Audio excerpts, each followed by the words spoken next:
We have seen a charade. Every day we wake up, there is a new story. I had one yesterday, some claiming about some people who are calling themselves ati wanafichua siri ya maneno ya uchaguzi. I want to request them, our competitors in August. Kenyans woke up early in the morning. They elected their leaders.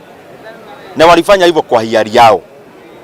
Tuache hii maneno ya sisi viongozi kila wakati tunazungusha hawa wananchi ambao ni wadosi wetu katika maneno ya uchaguzi ambayo haikuishi.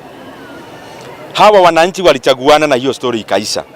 Sasa tuache hii maneno kila wakati tunasema tumeona kitu kingine ilitokea. Ati kuna form haikuwekwa koma, kuna form haikuwekwa full stop, kuna form 34Y. 34Y hata haikuwa kwa uchaguzi. Hii maneno yote sarakasi mingi tafadhali. Mimi naomba hawa wenzetu tuiwache.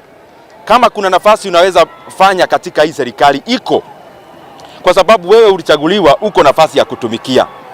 Wewe kura haikutosha, tumesema ya kwamba tunataka opposition ambayo iko mzuri na iko imara.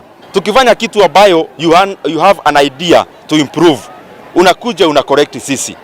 Mimi naheshimu sana wapinzani wetu. Katika especially wale walipigania kiti cha urais na waheshimu wote.